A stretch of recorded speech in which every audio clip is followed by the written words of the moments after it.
Hello guys, welcome in my YouTube channel bright exo learning. My name is Jessica Singh and आज की video में मैं आपके लिए लेकर आई हूँ step 2 towards learning English grammar. यानी इंग्लिश ग्रामर को सीखने की तरफ आपका ये दूसरा कदम होगा। पहला स्टेप क्लास 1 में मैं पढ़ा चुकी हूँ। आई थिंक आपको अच्छा लगा होगा, और अगर अच्छा लगा होगा तो इस वीडियो को भी देखिए और धीरे धीरे इस सीरीज को हम आगे बढ़ाएंगे और आप इस लेवल को धीरे धीरे इस लेवल पे चलते रहिए, क्लास वाइज पढ़ते रहिए। धीरे धीरे आपकी इंग्लिश ग्रामर इतनी इंप्रूव हो जाएगी कि आपको पता ही नहीं चलेगा। सो वीडियो के एंड तक बने रहिएगा और अगर वीडियो अच्छी लगे तो लाइक सब्सक्राइब एंड शेयर जरूर कीजिएगा। चलिए वीडियो को स्टार्ट करते हैं। तो सबसे पहला हमारा टॉपिक है स्टेप 2 का वर्ड्स। हम वहां पर किस टॉपिक के बारे में पढ़ चुके थे? लेटर के बारे में। वहां पर हमने पढ़ लिया था अल्फाबेट के बारे में, वाउल्स के बारे में, कॉन्सोनेंट्स के बारे में। तो यहाँ पर हम पढ़ने वाले हैं बेसिकली वर्ड्स के बारे में कि आपका वर्ड क्या होता है ना। तो वर्ड के बारे में हम पढ़ेंगे। तो वर्ड के बारे में क्या बताएंगे? मैं पहली बार ये बता देती हूँ आपको कि स्टेप 2 में आपको 2 टॉपिक पढ़ने हैं, वर्ड्स और पार्ट्स ऑफ स्पीच के बारे में। मैंने लिख भी दिया है कि once you clear this topics then your second step will be completed towards learning English grammar. यानी अगर आप इन टॉपिक्स को कंप्लीट कर लेते हैं तो आपका इंग्लिश ग्रामर सीखने की तरफ आपका दूसरा कदम भी क्या हो जाएगा? कंप्लीट हो जाएगा। तो सबसे पहला हमारा टॉपिक है वर्ड। वर्ड क्या होता है? ए word is the basic meaningful unit of a language. एक लैंग्वेज की एक मीनिंगफुल यूनिट को हम वर्ड कहते हैं। यानी एक लैंग्वेज आप जानते हैं हिंदी इंग्लिश सब होते हैं। तो हम इंग्लिश ग्रामर पढ़ रहे हैं तो बेसिकली यहाँ इंग्लिश लैंग्वेज की बात की जा रही है। तो हमें बोला गया है ए word is the basic meaningful unit of a language. यानी जो वर्ड होता है वो बेसिक यूनिट होता है लैंग्वेज का एक मीनिंगफुल बेसिक यूनिट होता है। मतलब कि ऐसा यूनिट होता है जिसका मीनिंग निकलना चाहिए। एक और डेफिनेशन से इसको हम समझाने की कोशिश करते हैं कि a word is a single unit of a language that means something can be written और स्पोकन। क्या बोला गया? A word is a single unit of a language. एक लैंग्वेज की सिंगल यूनिट होती है दैट मीन्स जिसका मतलब समथिंग कैन बी रिटन और स्पोकन, जिसका मतलब कुछ भी लिखना या पढ़ना होता है। कि वर्ड एक ऐसी यूनिट होती है जिसका मतलब कुछ लिखना या पढ़ना होता है। तो बेसिकली कहने का मतलब ये है कि वर्ड जो होता है वो लेटर का ग्रुप होता है और ऐसा ग्रुप होता है, ऐसे ऑर्डर में लिखा होता है जिसका कोई मीनिंग निकलता होता है। आई थिंक आपको वर्ड के बारे में समझ में आ गया होगा। तो हम एक एग्जाम्पल लेकर आपको समझाते हैं कि जैसे देखिए यहाँ पर ऑन, ओ प्लस एन मिलकर बना है। ओ अपने में लेटर है और एन अपने में लेटर है, अलग अलग लेटर मिलकर के ऑन बने हैं। तो ऑन हमारा जो है इस ऑर्डर में लिखा हुआ है कि इसका मतलब निकलता है। ऑन मतलब होता है पर, या ऑन मतलब चालू करना। नेक्स्ट है हमारा बैट, BAT, बैट मीन्स बल्ला या चमगादड़, दोनों होता है। देखिए BAT अलग अलग निकालेंगे तो लेटर है, और लेटर को अगर इकट्ठा कर दिया गया, एक ऐसे ऑर्डर में इकट्ठा किया गया जिससे उसका मीनिंग निकले, तो वहां पर वो कहलाएगा बैट मीन्स चमगादड़। तो यहाँ पर है हैप्पी, HAPPY, हैप्पी मतलब खुश। These are the meaningful word. I think आपको वर्ड के बारे में प्रॉपर्ली समझ में आ गया। सो हमारा नेक्स्ट टॉपिक है parts of speech. Parts of speech क्या होता है? पार्ट्स ऑफ स्पीच आपको क्यों पढ़ना है, क्यों जरूरी है पढ़ना, ये सारी ही बातें हम बता रहे हैं अभी। स्टेप 2 का ये सेकेंड टॉपिक अगर आप अच्छे से पढ़ लेते हैं तो आपका स्टेप 2 भी अच्छे से क्लियर हो जाएगा। यानी आपका English grammar, basic English grammar की तरफ आपका दूसरा कदम भी पूरा हो जाएगा। तो चलिए स्टार्ट करते हैं। हमारा पार्ट्स ऑफ स्पीच क्या है? पार्ट्स ऑफ स्पीच देखिए, the building blocks of a language that categorize words based on functions. यानी कि वर्ड्स के फंक्शंस के अकॉर्डिंग कैटेगराइज किया गया और बिल्ड किया गया पार्ट्स ऑफ स्पीच को। यानी वर्ड्स को कैटेगराइज किया गया, यानी पार्ट्स ऑफ स्पीच को बिल्ड किया गया किसके अकॉर्डिंग? वर्ड्स के फंक्शंस के अकॉर्डिंग। यानी वर्ड्स के जो अलग अलग फंक्शंस थे उनके अकॉर्डिंग हम क्या किया गया? पार्ट्स ऑफ स्पीच को बनाया गया। तो पार्ट्स ऑफ स्पीच हुआ, आपके दिमाग में ये क्वेश्चन आता है सबसे पहले कि why is important learning parts of speech. मतलब पार्ट्स ऑफ स्पीच सीखना क्यों जरूरी है? पार्ट्स ऑफ स्पीच सीखना क्यों जरूरी है? Why is important to learn parts of speech. तो हम बताते हैं कि learning parts of speech is essential for mastering English for several keys reason. मतलब बहुत सारे इसके सेवरल रीजन है, बहुत सारे इसके रीजन्स है इसके पीछे कि आपको पार्ट्स ऑफ स्पीच क्यों सीखना चाहिए। तो फर्स्ट हमारा उसमें से आता है ग्रामेटिकल एक्यूरेसी। यानी आपका ग्रामर अगर सही करना है, आपका ग्रामेटिकल एरर ना हो।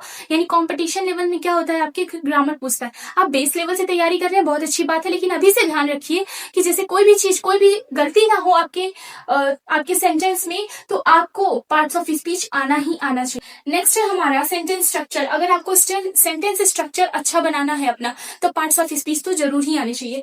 अगर आपको इम्प्रूव कम्युनिकेशन, यानी अपना कम्युनिकेशन स्किल अच्छा करना है, अगर आपको अपने कम्युनिकेशन स्किल को और बेहतर बनाना है, है फॉर इंटरव्यूज के लिए या किसी भी चीजों के लिए, तो आपको पार्ट्स ऑफ स्पीच जरूर आना चाहिए। नेक्स्ट है हमारा वोकैबुलरी एक्सपेंशन, यानी अगर आप पार्ट्स ऑफ स्पीच आता है तो आपका वोकैबुलरी एक्सपेंशन भी बहुत अच्छा होगा।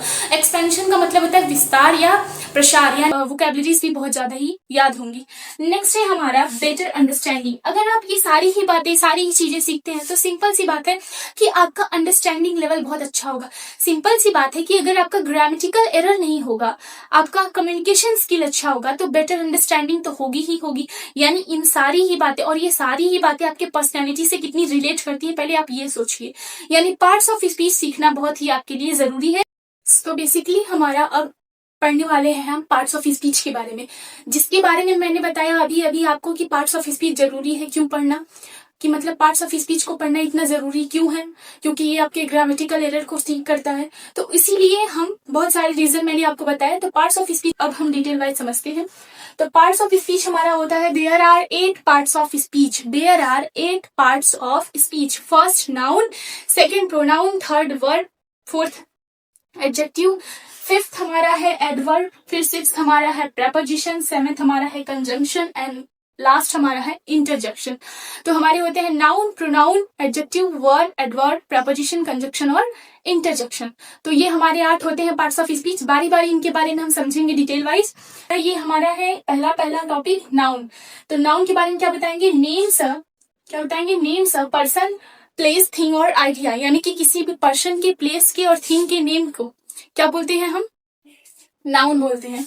For example cat, London, freedom, table, chair, और भी कुछ बोल सकते हैं। किसी का भी नाम, रोहन, मोहन, सोहन, गीता, नदी का नाम बोल सकते हैं। मतलब किसी भी चीज का, पर्टिकुलरली किसी का भी नाम बोलिए आप, किस में आते हैं, नाउन में आते हैं। नेक्स्ट हमारा टॉपिक है प्रोनाउन। प्रोनाउन के बारे में क्या बताएंगे कि replaces noun used in place of noun. यानी दोनों तरह से बोल सकते हैं, रिप्लेसेस नाउन बोल सकते हैं या तो used in place of noun, यानी नाउन को रिप्लेस करता है या नाउन के जगह पे यूज किया जाता है। दोनों एक का एक ही मतलब है। नेक्स्ट हमारा है वर्ब। वर्ब के बारे में क्या बताएंगे, सोर्स, एक्शन और स्टेट। यानी ये एक्शन को और स्टेट को दिखाता है, मतलब किसी भी कार्य को और किसी भी स्टेट को। जैसे स्टेट क्या है, जैसे कि आई हेट हिम, मैं उससे नफरत करता हूं, तो ये हमारा स्टेट हो गया। और अगर एक्शन की बात की जा रही है तो एक्शन में कुछ भी बोल सकते हैं। आई एम प्लेइंग, मतलब मैं खेल रहा हूँ, तो ये क्या हमारा क्या होगा, यहाँ पर एक्शन हो गया कि मैं खेलने का काम कर रहा हूँ। और उसमें क्या था कि मैं तुमसे नफरत कर, तो एडजेक्टिव हमारा क्या है, डिस्क्राइब अ नाउन। और अभी अभी हम आपको पूरा एग्जाम्पल के साथ अच्छे से बताएंगे। सो अभी इसको देख लीजिए कि एडजेक्टिव क्या होता है, डिस्क्राइब अ नाउन और प्रोनाउन। यानी ये क्या करता है, नाउन या प्रोनाउन को डिस्क्राइब करता है, यानी नाउन और प्रोनाउन के बारे में हमको बताता है, उसकी प्रशंसा करता है। जैसे आप किसी के बारे में भी प्रशंसा करते हैं, मतलब उसकी तारीफ करते हैं, वैसे ही जो हमारा एडजेक्टिव होता है वो नाउन और प्रोनाउन की क्या करता है, विशेषता बताता है। तो नेक्स्ट हमारा है adverb. Describe a verb, adjective और एडवर्ब। यानी ये क्या करता है, वर्ब को, एडजेक्टिव को और एडवर्ब को क्या करता है, संवारने का काम करता है, निखारने का काम करता है। यानी बोल सकते हैं प्रशंसा करता है या तारीफ करता है या इनहेंस करता है या डिस्क्राइब करता है। यानी ये वर्ब को, एडजेक्टिव को और एडवर्ब के बारे में क्या करता है, डिटेल वाइज हमको बताता है। नेक्स्ट हमारा है प्रपोजिशन। प्रपोजिशन क्या होता है, सोज रिलेशन बिटवीन वर्ड्स। यानी ये क्या करता है, वर्ड्स के बीच में रिलेशन बताता है। नेक्स्ट है हमारा कंजंक्शन, ज्वाइंस वर्ड्स और सेंटेंसेस। ये क्या करता है, सेंटेंस में वर्ड्स को ज्वाइन करने का काम करता है, सेंटेंस में वर्ड्स को ज्वाइन करने का काम करता है। नेक्स्ट है हमारा इंटरजेक्शन, सोच सडन फीलिंग्स। यानी हमारे मन में किसी भी चीज को, अगर आपको कोई कुछ अच्छा सा तोहफा देते तो आप बोलते हैं ना वाव। ये सारे हमारे जो मन के भाव होते हैं, जो अचानक से हमारे मन से निकलते हैं, वे हमारे किस में आते हैं, सडन फीलिंग्स किस में आती है, हमारी सडन फीलिंग्स जो होती है हमारी, वो इंटरजेक्शन में आती है। आई थिंक आपको ये सारे ही 8 पार्ट्स ऑफ स्पीच अच्छे से समझ में आ गए होंगे। अब हम इसके एग्जांपल्स देकर आपको अच्छे से समझा देंगे। सो जैसा कि मैंने बोला था आपसे कि पहले हम पार्ट्स ऑफ स्पीच के बारे में क्यों जरूरी है वो बता रहे हैं, वो बताएंगे। फिर पार्ट्स ऑफ स्पीच आपको पढ़ना क्यों जरूरी है वो बताएंगे पहले। फिर आपको ये बताएंगे कि आखिर में पार्ट्स ऑफ स्पीच होते क्या हैं। तो मैंने अभी बताया आपको कि 8 पार्ट्स ऑफ स्पीच होते हैं, noun, pronoun, verb, adjective, adverb, preposition, conjunction और इंटरजेक्शन। इनके बारे में मैंने आपको बता दिया। अब इनको पहचानेंगे कैसे, इनके कुछ एग्जाम्पल्स देख लेते हैं।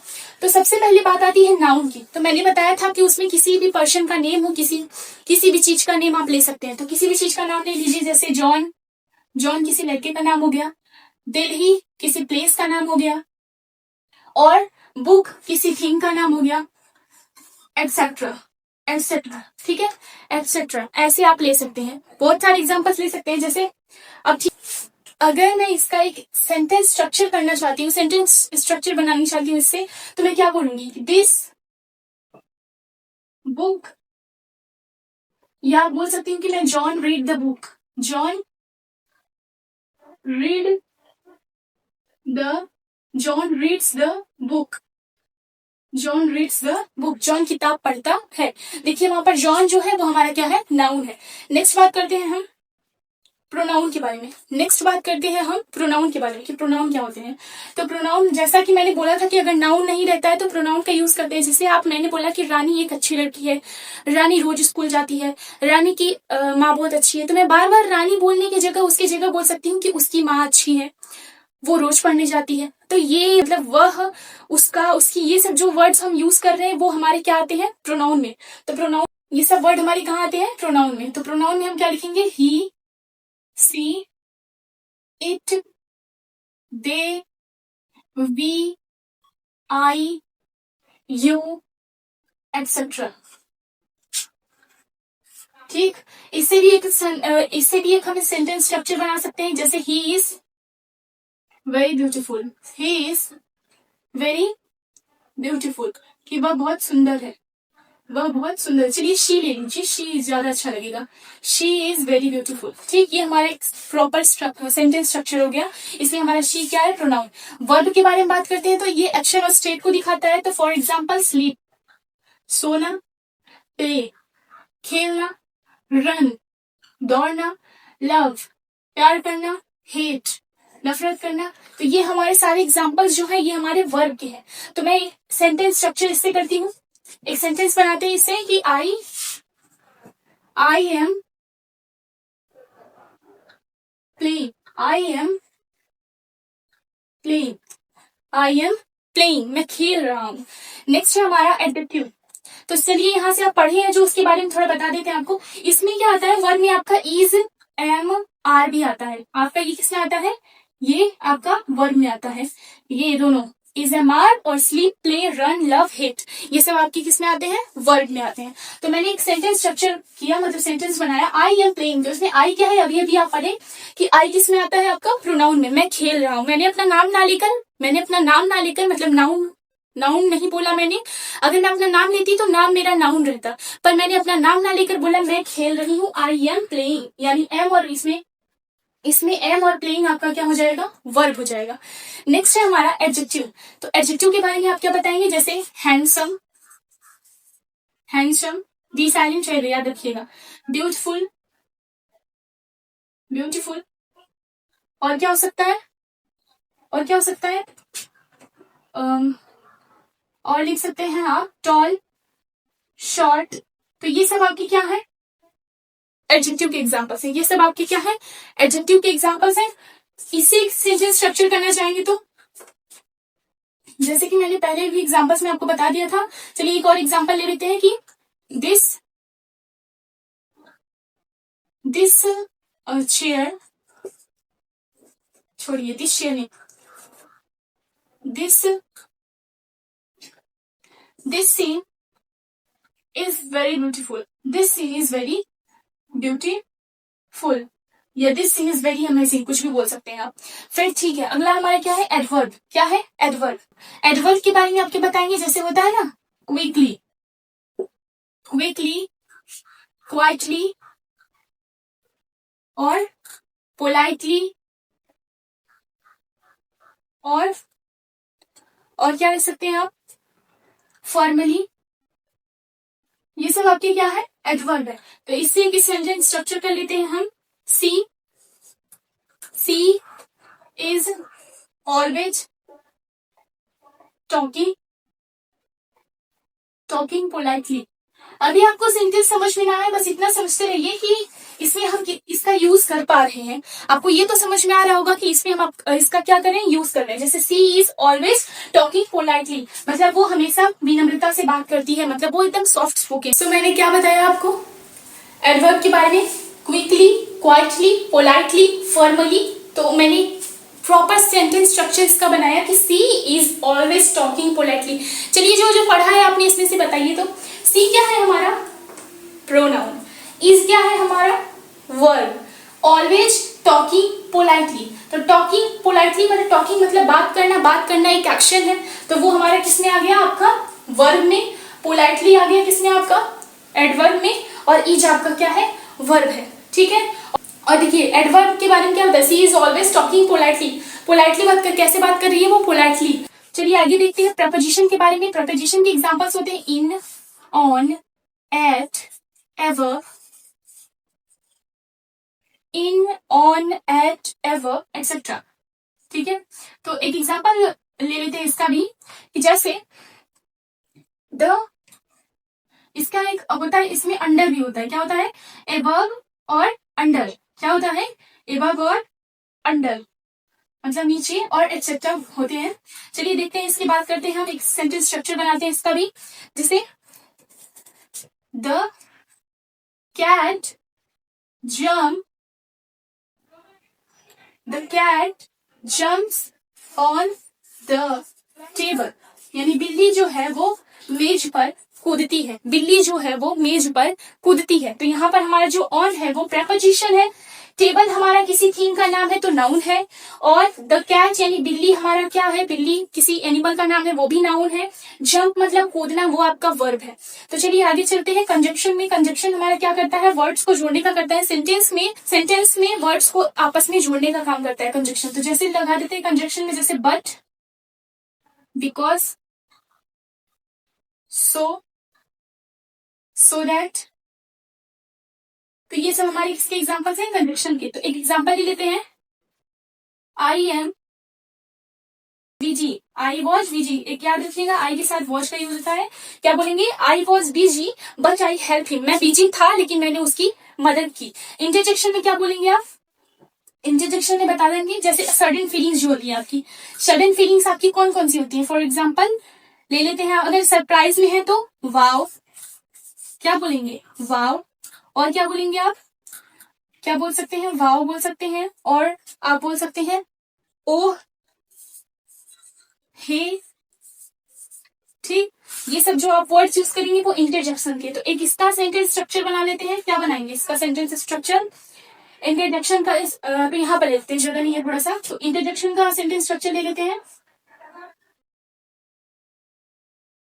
इंटरजेक्शन का सेंटेंस स्ट्रक्चर अगर बनाते हैं तो वाओ, ओह, हे, और भी बहुत सारे जो आपके मन में भाव होते हैं उसके अकॉर्डिंग। तो जैसे मैं बोलूंगी कि wow, wow, wow, it's amazing, it's amazing, wow it's amazing.